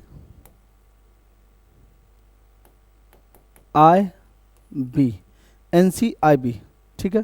तो अगले सवाल पर चलेंगे। एक मिनट, ये NCIB ये साइबर नहीं है, यहाँ हो जाएगा crime, national crime investigation bureau, ठीक है। राष्ट्रीय अपराध जांच ब्यूरो है। नेक्स्ट, उत्तर प्रदेश के श्रावस्ती जिले में वर्तमान में प्रशासनिक और राजस्व उद्देश्यों के लिए कितनी तहसीलें हैं? श्रावस्ती में कितनी तहसीलें हैं? 3 तहसीलें हैं। डी करेक्ट आंसर हो जाएगा। कितनी तहसीलें हैं? 3। नेक्स्ट,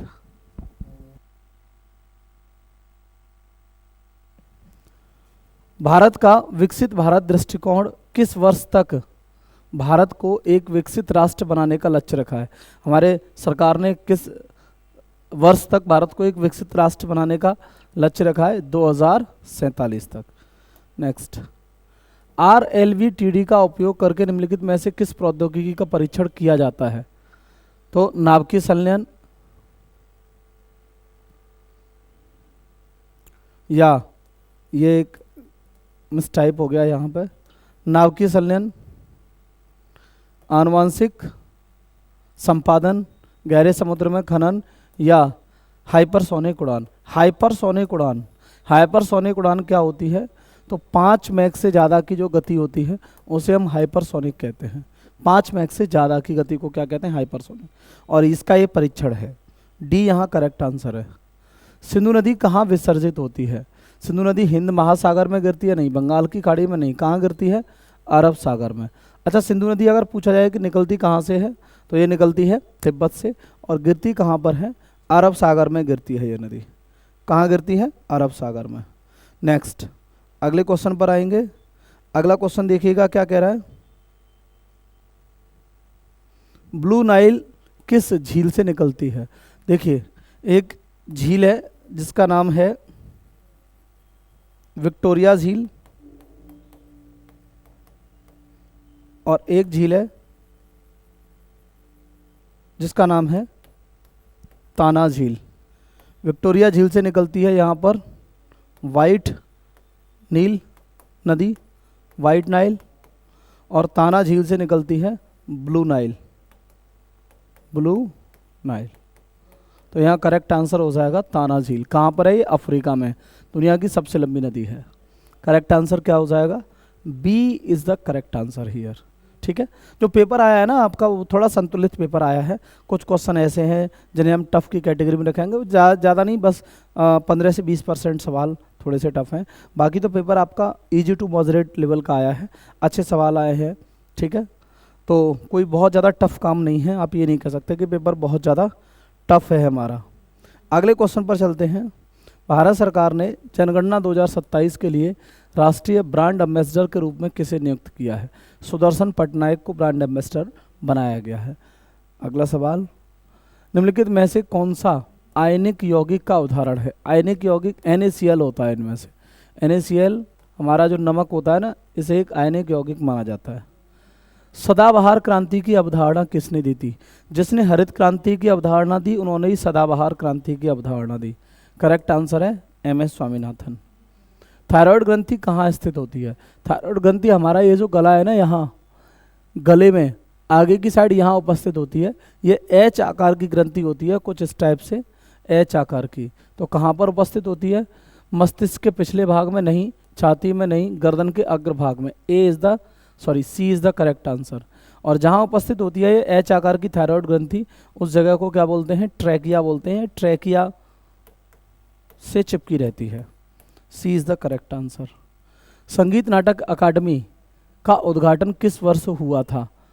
A ऑप्शन 1974, 1947, 1953, और D ऑप्शन है 1962।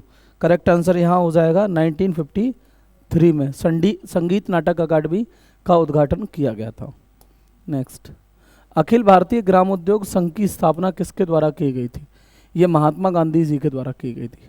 महात्मा गांधी ने अखिल भारतीय ग्राम उद्योग संघ की स्थापना करी थी। निम्नलिखित पद्म विभूषण 2026 के विजेताओं में से किसे सार्वजनिक मामलों के क्षेत्र में सम्मानित किया गया? केटी थॉमस या धर्मेंद्र सिंह देओल,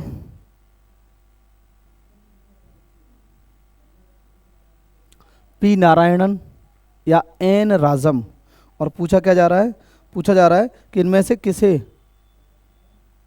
से किसे सार्वजनिक मामलों के क्षेत्र में सम्मानित किया गया है।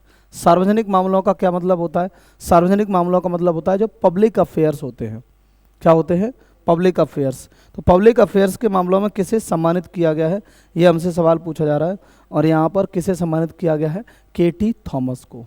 किसे सम्मानित किया गया है? केटी थॉमस। नेक्स्ट, यूटेलसैट क्वांटम जो दुनिया का पहला पूरी तरह से लचीला और सॉफ्टवेयर परिभाषित वाणिज्यिक उपग्रह है, उसे किस अंतरिक्ष एजेंसी की साझेदारी से विकसित किया गया है? यानी कौन सी स्पेस एजेंसीज हैं जिनकी साझेदारी से इसे विकसित किया गया है? तो पहला ऑप्शन है नासा अंतरिक्ष एजेंसी, नासा स्पेस एजेंसी। दूसरा रॉसकॉस्मॉस अंतरिक्ष एजेंसी। तीसरा यूरोपीय अंतरिक्ष एजेंसी। और चौथा इसरो। तो ये किसने किया है? यूरोपीय स्पेस एजेंसी ने किया है। C is the correct answer. Next, Buxar का युद्ध किस वर्ष लड़ा गया? बक्सर का युद्ध 1764 में लड़ा गया था और इसमें 3 भारतीय सेनाओं की हार हुई थी। निम्नलिखित में से कौन सा एजिस ग्राहम बेल पुरस्कार का प्राथमिक उद्देश्य या फोकस है? तो ग्राहम बेल पुरस्कार का प्राथमिक उद्देश्य या फोकस इनमें से कौन सा है, ये पूछा जा रहा है हमसे। ठीक है, ऑप्शन ए साहित्य में उत्कृष्टता, सूचना एवं संचार प्रौद्योगिकी में नवाचार। B is the correct answer. जो इंफॉर्मेशन एंड टेक्नोलॉजी है उसमें इनोवेशन इसका उद्देश्य है। B is the correct answer. अगला सवाल, प्रसेनजित के समय कौशल वैवाहिक संबंधों के माध्यम से किस अन्य राज्य से जुड़ा था?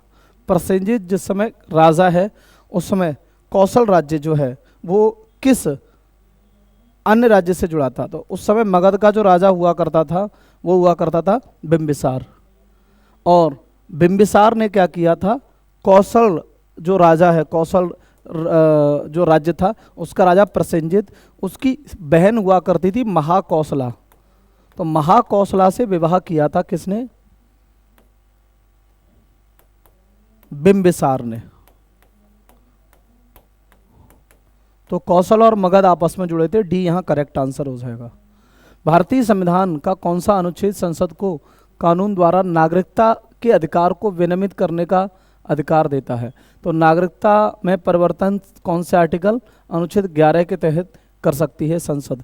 अनुच्छेद 11 संसद को ये राइट देता है कि वो नागरिकता में बदलाव कर सकती है, सिटीजनशिप में या उसको प्राप्त करने के तरीकों में, इन सब में बदलाव कर सकती है। यहाँ पर जो करेक्ट आंसर हो जाएगा वो हो जाएगा हमारा भाषाई और सांस्कृतिक विविधता तथा बहुभाषावाद के प्रति जागरूकता को बढ़ावा देने के लिए प्रतिवर्ष अंतर्राष्ट्रीय मातृभाषा दिवस कब मनाया जाता है? 11 फरवरी को मनाया जाता है, 1 जून को मनाया जाता है, 31 मार्च को या 21 फरवरी को? डी करेक्ट आंसर है। 21 फरवरी को हम हर वर्ष मनाते हैं मातृभाषा, अंतर्राष्ट्रीय मातृभाषा दिवस। डी यहाँ पर करेक्ट आंसर हो जाएगा। D will be the correct answer. Matterhorn किस पर्वत श्रृंखला में स्थित है? मैटरहॉर्न किस पर्वत श्रृंखला में स्थित है? The Matterhorn is located in which mountain range? Option A Himalaya, B Pennine Alps, C Andes, D Rocky. Matterhorn Europe में है। कहाँ पर है? यूरोप में। कहाँ पर है? यूरोप में। अब यूरोप में इनमें से कौन सा पर्वत है हमें ये देखना है बस। इनमें से कौन सा पर्वत है जो यूरोप में है? तो इनमें से कौन सा पर्वत है? आल्पस। तो राइट आंसर क्या हो जाएगा? बी करेक्ट आंसर हो जाएगा। अगले सवाल पर आएंगे। नेक्स्ट, अगला क्वेश्चन, भारत में जीएसटी के तहत सोशल मीडिया प्रमोशन सहित विज्ञापन सेवाओं के लिए कौन सा सैक यानी सर्विसेज अकाउंटिंग कोड उपयोग किया जाता है?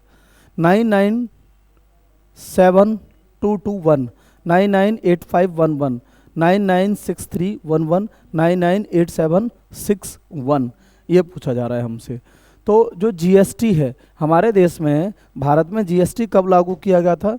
हमारे देश में भारत में जीएसटी लागू किया गया था 1 जुलाई 2017। 1 जुलाई 2017 को हमारे देश में जीएसटी लागू किया गया। और इसके लिए जो कोड इस्तेमाल किया जाता है वो कौन सा है? तो इसके लिए कोड इस्तेमाल किया जाता है हमारा 998361। करेक्ट आंसर क्या हो जाएगा? डी हो जाएगा। नेक्स्ट, लामितीय 2026 भारत और किस देश के बीच संयुक्त सैन्य अभ्यास है? नाम क्या है? लामितीय। ऑप्शन ए भारत और सेशेल्स के बीच में, ऑप्शन बी भारत और श्रीलंका, मालदीव या मॉरिशस। तो भारत और सेशेल्स के बीच में ये युद्ध अभ्यास किया गया था 2026 में। Next, population foundation of India की स्थापना किस वर्ष की गई? पॉपुलेशन फाउंडेशन ऑफ इंडिया की स्थापना 1970 में की गई थी। पॉपुलेशन फाउंडेशन ऑफ इंडिया की स्थापना। नेक्स्ट, श्री गिरिराज सिंह और श्री पवित्रा मार्गेरेटा ने नई दिल्ली में विश्व कपास दिवस 2025 समारोह में किस तारीख को भाग लिया?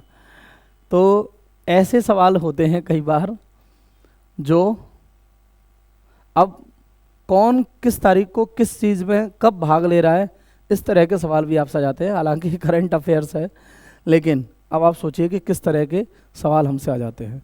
तो यहाँ पर जो करेक्ट आंसर हो जाएगा हमारा,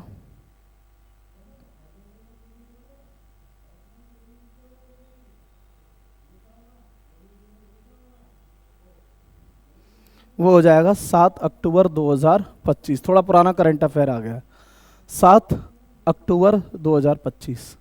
नेक्स्ट, पन्ना राष्ट्रीय उद्यान जो अपने बाघ अभ्यारण्य के लिए प्रसिद्ध है किस भारतीय राज्य में है? पन्ना राष्ट्रीय उद्यान कहाँ पर है? मध्य प्रदेश में। मध्य प्रदेश को टाइगर स्टेट भी कहते हैं, यहाँ सबसे ज़्यादा टाइगर भी पाए जाते हैं।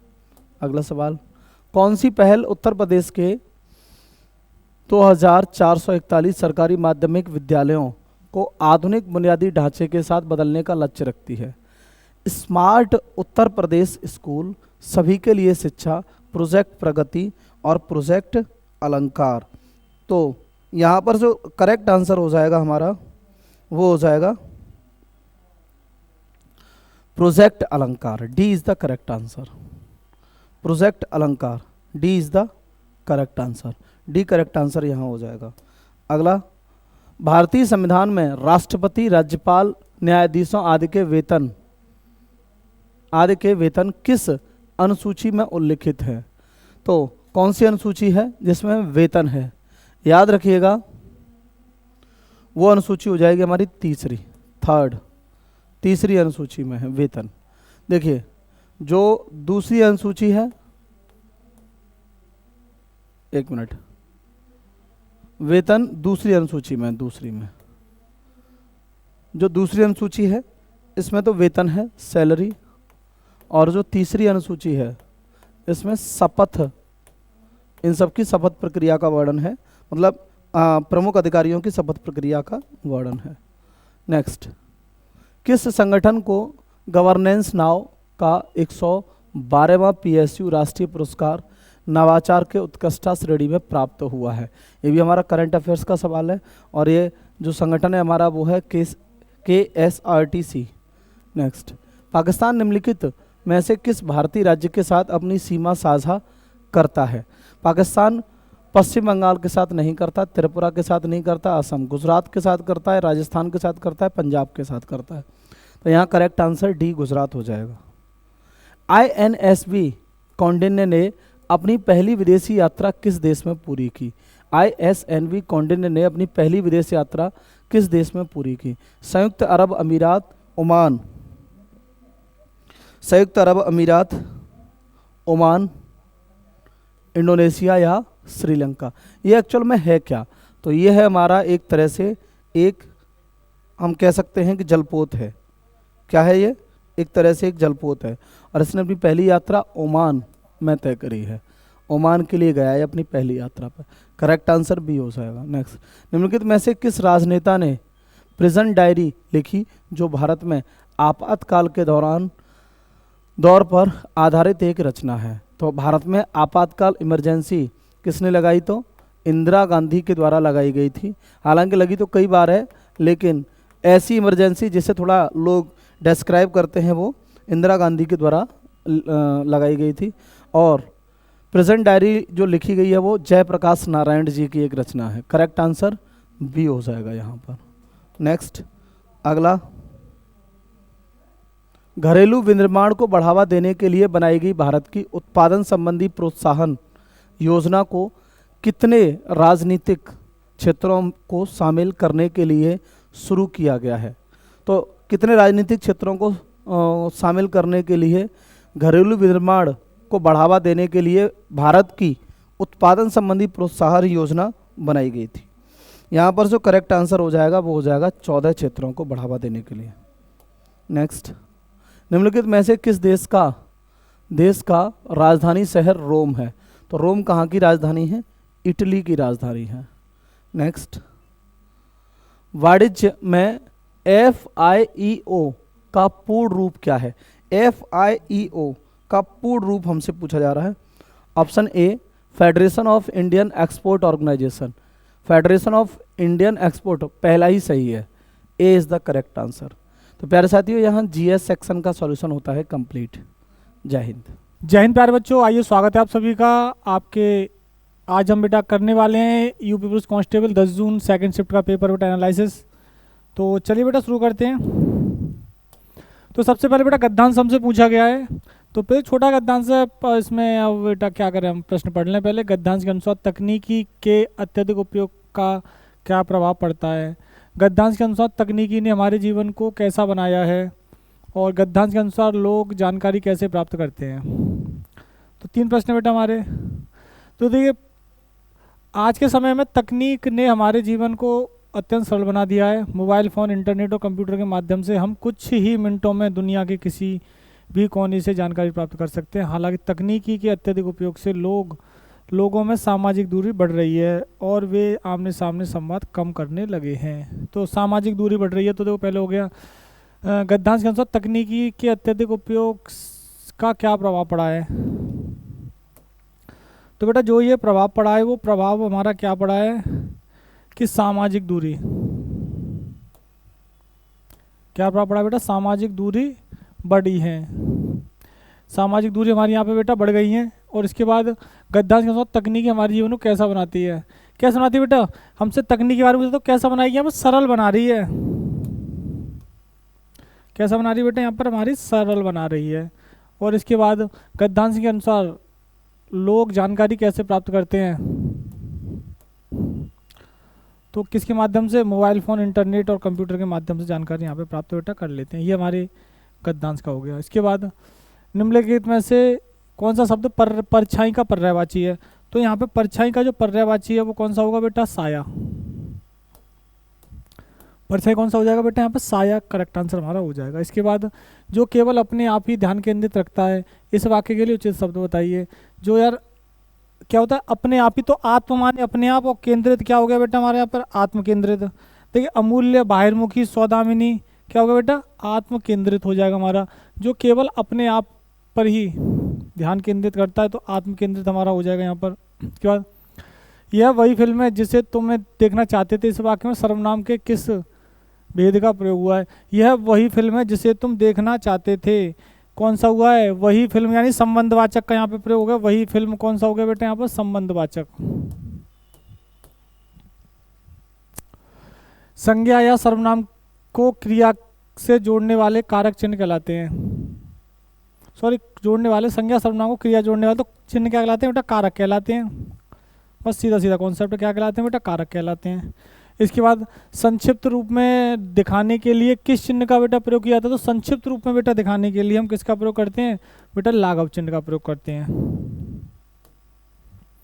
इसके बाद बावजूद में किस उपसर्ग का प्रयोग हुआ है? बा प्लस वजूद, कौन सा बेटा? बा उपसर्ग का बेटा हमारे यहाँ पर प्रयोग हुआ। उपसर्ग पूछा है तो बा उपसर्ग हमारे यहाँ पर प्रयोग हुआ है।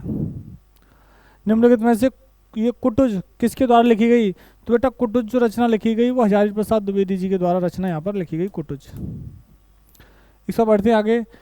पथभ्रष्ट, पथभ्रष्ट यानी कि पथ से भ्रष्ट, क्या हो जाएगा, पथ से भ्रष्ट, अपादान तत्पुरुष समास, सी आंसर हो जाएगा हमारे यहाँ पर।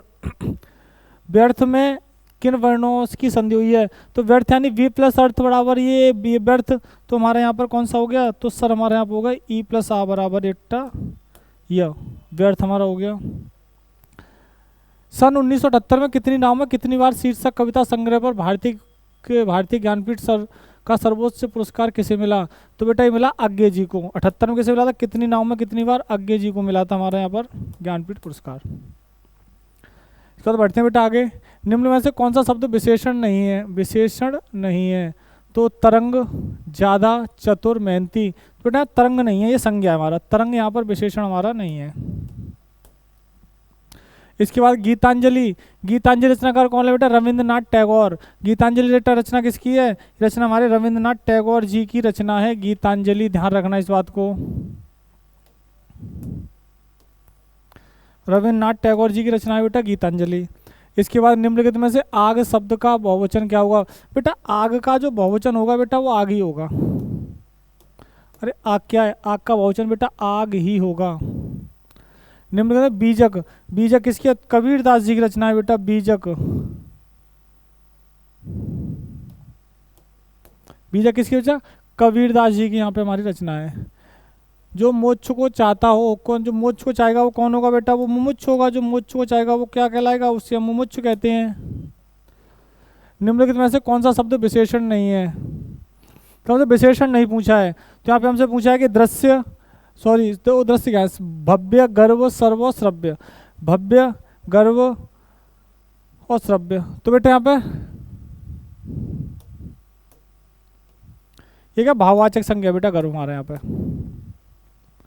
हथेली पर सरसों जमाना, संभव कार्य करना, सहायता की याचना करना, प्राणों की परवाह न करना, बहुत अधिक परिश्रम करना, बेटा हथेली पर सरसों जमाना मतलब क्या होगा यहाँ पर बेटा, इसका जो आपका आंसर आएगा वो आएगा असंभव कार्य कर दिखाना।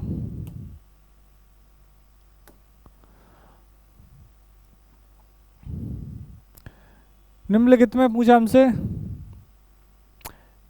लिफा द क्विल्ट किसके द्वारा लिखी गई, लिफा द क्विल्ट किसके द्वारा लिखी गई, तो बेटा इसका जो सही आंसर है वो है इस्मत जुगताई, सॉरी इस्मत चुगताई। निम्नलिखित में से कौन सा प्रत्यय छतरी में प्रयोग हुआ है, तो छतरी में हमसे पूछा छाता प्लस री, क्या होगा बेटा छतरी, री हमारे यहाँ पे आंसर हो जाएगा। तुम्हें एक अच्छा विद्यार्थी बनना, इस वाक्य में किस चिन्ह का प्रयोग हुआ है, तुम्हें एक अच्छा विद्यार्थी बनना है, तो किस चिन्ह का प्रयोग हुआ बेटा, एक ही हमारा पूर्ण विराम, यहाँ पे कौन सा हुआ, एक ही चिन्ह प्रयोग हो रहा है, वो हमारा कौन सा हो रहा है बेटा, यहाँ पर देखना पूर्ण विराम का यहाँ पे प्रयोग हो रहा है। अवगुंठन का अर्थ है बेटा, अवगुंठन को यहाँ पे अर्थ क्या है हमसे पूछा गया, अवगुंठन, अवगुंठन बेटा जो कहा जाता है वो कहा जाता है बेटा घूंघट को, अवगुंठन किसे कहा जाता है बेटा, घूंघट को कहा जाता है। इसके बाद जिस वाक्य में कर्ता की प्रधानता होती है, लिंग वचन प्राय कर्ता के अनुसार होते हैं, तो उन्हें क्या कहते हैं, तो सर उन्हें हम कहते हैं सर कर्तवाच्य, उन्हें क्या बोलते हैं, उन्हें हम कर्तवाच्य कहते हैं।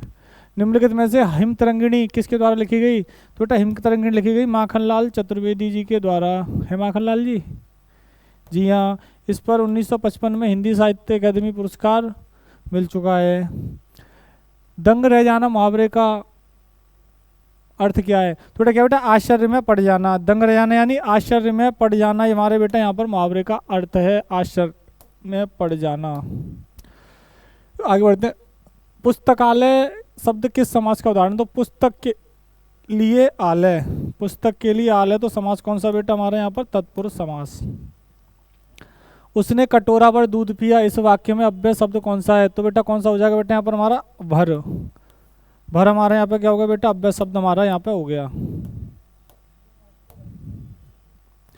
निम्नलिखित में से अर्धनारीश्वर के लिए 1953 में 1993 में हिंदी साहित्य अकादमी अर्धनारीश्वर के किन की हमारी यहाँ पर रचना है, तो जो अर्धनारीश्वर जो हमारी जो रचना है तो विष्णु प्रभा, तो यहाँ पे विष्णु प्रभा को यहाँ पर सही आंसर कर दो। इसके बाद जहाँ एक क्रिया होने पर दूसरी क्रिया निर्भर हो उसे बोध कराने वाले वाक्य, तो कौन सा होगा, हेतु, हेतु कौन सा हो जाएगा यहाँ पर बेटा, हेतु, हेतु मद भूतकाल, हम पढ़ते तो पास हो जाते, एक क्रिया दूसरे पर निर्भर है तो हेतु तो मध्य भूतकाल। हिंदी में वचन होते हैं कितने बेटा? 2, एक वचन और बहुवचन। कितने होते हैं? 2 होते हैं, एक वचन और बहुवचन। हक्का बक्का रह जाना, हक्का बक्का रह जाना, हमसे पूछा बेटा हक्का बक्का रह जाना, तो यानी कि आश्चर्यचकित है, हैरान रह जाना।